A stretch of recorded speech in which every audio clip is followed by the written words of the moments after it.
It's a chilly day here at my cabin in the Yukon, and as soon as I finish this video, I'm going to go and put a fire in the wood stove. I just don't think I could even describe how delicious it is when there's heat rolling off the wood stove and cold air coming in the open front door and the rain falling outside. I'll leave that to your imagination, but it really is lovely. And it's chilly at the moment, so you won't blame me if I do that. I want to talk about your difference between your reader's hat and your writer's hat. Often a new novelist will finish their novel, usually their first one or their second one, and they'll hold it in their hands and they're so excited, this wonderful, wonderful book that they've created. And what's next, obviously, is publishing. So they'll rush out to Amazon and they'll self-publish, or they'll start hitting the query trenches and try to find representation. When really, what they need to do is let the novel sit and then come back at it for revisions. You'd have to be born with a really, really special gift if you can write a novel straight through without any revisions and have it be the best that it can possibly be.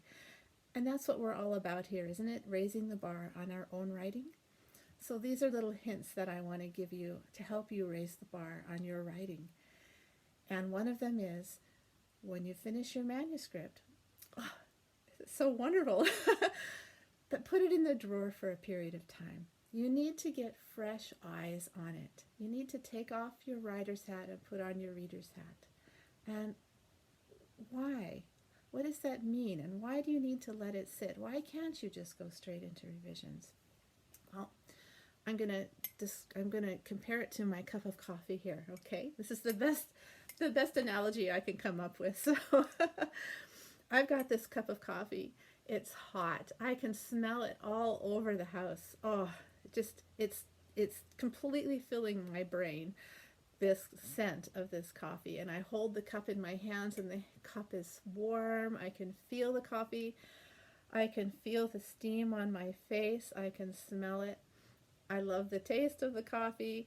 I am totally immersed in the world of this coffee first thing in the morning, and I think probably I'm not alone. So think of your novel the same way. When you're writing that, you're immersed in the world of that book. You know that book inside out. You've heard the saying, you can't see the trees for the forest, right? That's what it's like in your novel. You can't see all the little flaws or errors because your brain knows the story. It's going to see what it knows. It's not going to see necessarily what's on the page. So put that away. Put that novel away. You'll see different writers recommending different periods of time. You'll see put it away for a week, put it away for 2 weeks, put it away for a month. For me personally as a writer, I like to put it away for a month to 6 weeks because it takes that long for that story to dissipate in my brain. So just like your cup of coffee, when you set it down on the table and you walk away from it, it cools down. And the heat doesn't just go off and on, right? It doesn't go from hot coffee to cold coffee.